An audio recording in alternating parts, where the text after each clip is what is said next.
마가복음 네 번째 시간입니다. 1장 14절에서 34절에 있는 갈릴리에서의 사역 내용입니다.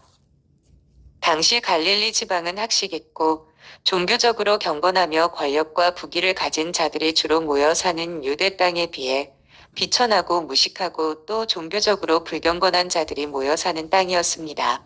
따라서 갈릴리는 무시와 천대의 대상이었습니다.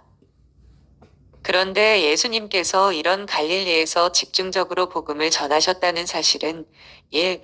예수님은 죄인을 먼저 찾아오시고 2. 악이 더한 곳에 더욱 더 큰 은혜를 부어주시며 롬 5시 20분 3. 그 어떤 더러운 곳도 예수님의 은혜가 임하는 곳은 천국이 될 수 있음을 보여줍니다.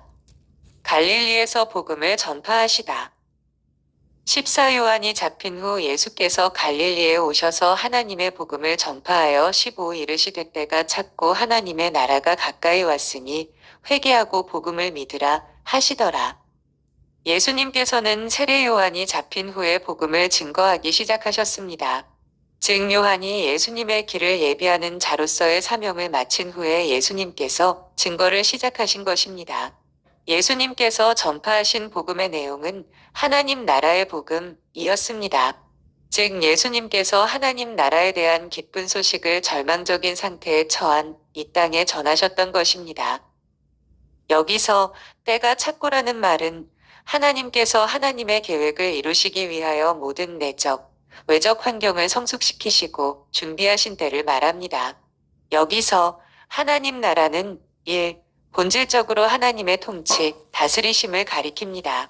그리고 2. 주권자가 되시는 하나님과 개개인 사이의 인격적 관계와 회복을 나타내기도 합니다. 잠시 하나님 나라에 대해 생각해 봅니다. 하늘나라 또는 천국으로도 불립니다. 나라의 3요소는 주권, 국민, 영토입니다. 하나님 나라라 할 때에도 이 세 가지가 모두 포함됩니다. 즉 하나님의 통치권, 선민, 그리고 그 통치가 미치는 영역이 모두 포함됩니다. 사실 하나님의 주권과 통치권은 하나님이 창조자이시기 때문에 모든 영역에 절대적으로 완전히 미칩니다.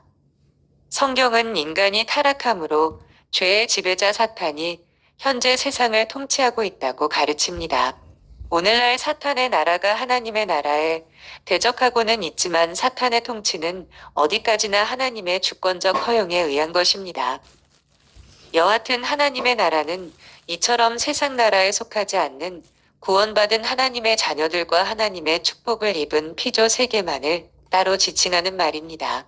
그리고 하나님 나라는 과거 역사의 어느 한 시점에서 완전히 이루어졌거나 아니면 현재의 역사와는 아무 상관없이 그 어느 날 갑자기 임할 것이 아니라 현재 임하고 있는 중입니다.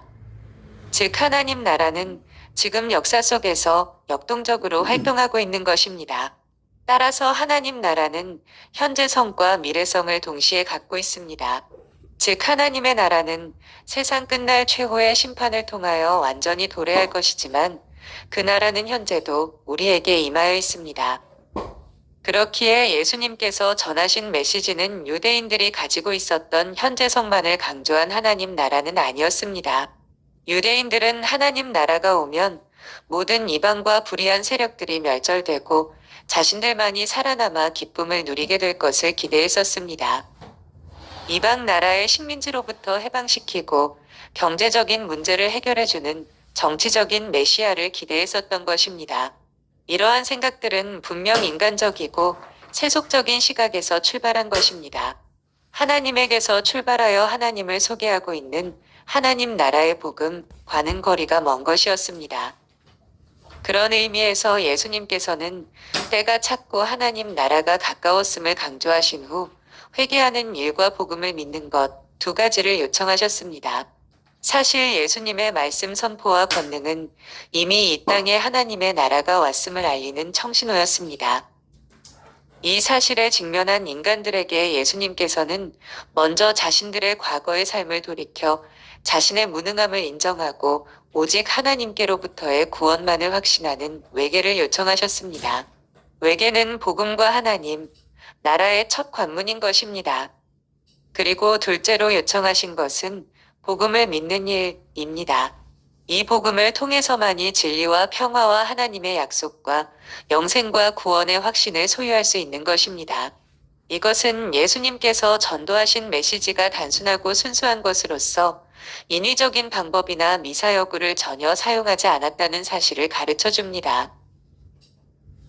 16 갈릴리 해변으로 지나가시다가 시몬과 그 형제 안드레가 바다에 금을 던지는 것을 보시니 그들은 어부라 17 예수께서 이르시되 나를 따라오라 내가 너희로 사람을 낚는 어부가 되게 하리라 하시니 18 곧 그물을 버려두고 따르니라 19 조금 더 가시다가 세베대의 아들 야고보와 그 형제 요한을 보시니 그들도 배에 있어 그물을 깁는데 20 곧 부르시니 그 아버지 세베대를 품꾼들과 함께 배에 버려두고 예수를 따라가니라.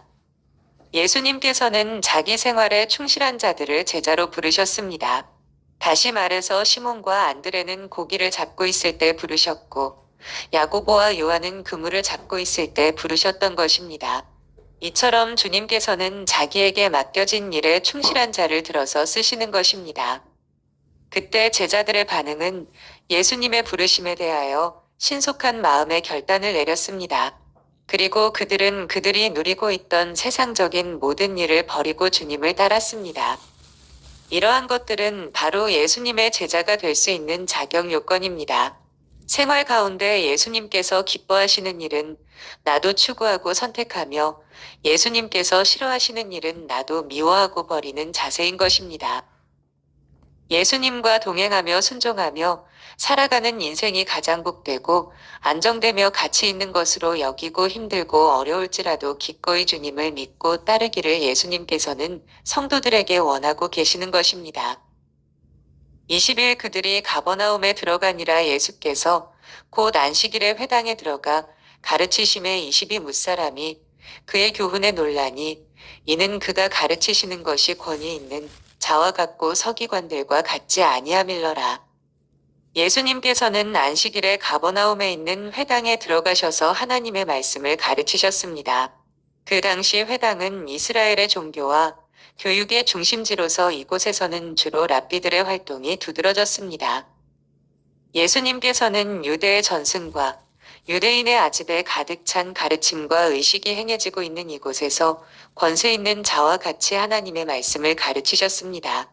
다시 말하면 그의 완전하신 인격에서 솟아나는 하나님의 오묘한 진리와 계시가 여태껏 종교의회적인 교훈만을 들어왔던 유대인들에게 있어서는 크나큰 충격이었습니다.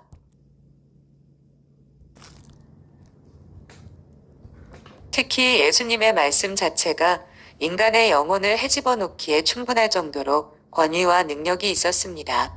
어두운 삶을 살아가는 그들에게는 예수님의 가르침이 태양보다 더 짙은 빛깔로 접근해 왔던 것입니다. 예수님께서는 오늘도 성령을 통하여 어두워지고 비뚤어진 우리의 마음에 말씀하시고 가르치십니다. 그런데 이 말씀이 예수 그리스도의 인격에서 솟아나는 말씀이라는 사실을 체험할 수 있는 방법은 하나님의 말씀을 나의 생명의 양식으로 받아들이고 우리 자신을 부인하며 성령님께서 구원의 은혜를 베풀어 주시기를 간구할 때 가능한 것입니다. 23 마침 그들의 회당에 더러운 귀신 들린 사람이 있어 소리 질러 이르되 24 나사렛 예수여 우리가 당신과 무슨 상관이 있나이까 우리를 멸하러 왔나이까 나는 당신이 누구인 줄 아노니 하나님의 거룩한 자니이다. 25 예수께서 꾸짖어 이르시되 잠잠하고 그 사람에게서 나오라 하시니 26 더러운 귀신이 그 사람에게 경련을 일으키고 큰 소리를 지르며 나오는지라 27가 놀라 서로 물어 이르되 이는 어찌미냐 권위 있는 새 교훈이로다. 23절에 보면 예수님께서 하나님의 말씀을 전하던 회당에 귀신 들린 사람이 있었습니다. 그리고 24절에 보면 귀신 들린 자는 예수님께 나사렛 예수여 우리가 당신과 무슨 상관이 있나이까 우리를 멸하러 왔나이까 나는 당신이 누구인 줄 아노니 하나님의 거룩한 자니이다라고 말하였습니다. 이미 귀신은 예수님께서 하나님의 아들이라는 사실을 알고 있었으므로 그 앞에서 두려워 떨었으며 그를 하나님의 거룩한 자로 인정하였던 것입니다. 그러나 귀신의 신앙은 역사 신앙 혹은 지식 신앙에 불과한 것이었습니다. 그때 예수님은 나오라 하시면서 책망의 명령을 하십니다. 그때 더러운 귀신이 그 사람으로 경련을 일으키게 하고 큰 소리를 지르며 나갔습니다. 그것은 전능하신 하나님의 아들이신 예수의 말씀이 권세가 있었으므로 귀신은 그 권세 아래 굴복할 수밖에 없었음을 보여줍니다. 그리고 이 사건은 예수님께서 사단의 권세를 깨뜨리기 위하여 이 세상에 오신 그의 신적인 임무를 증거하여 주며 인간을 지극히 사랑하고 계심 또한 증거하여 줍니다.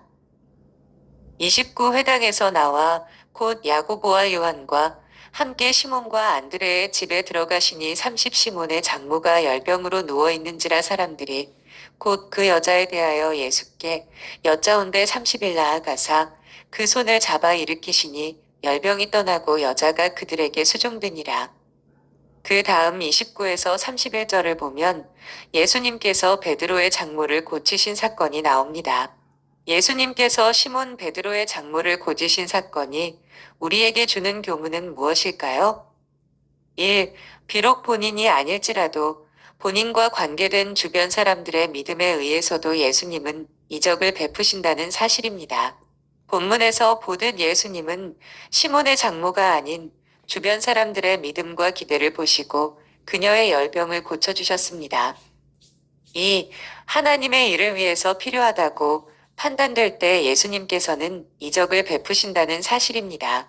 시몬의 장모가 병고침을 받은 후 즉시 예수님의 수종을 들었다는 사실이 이를 입증합니다.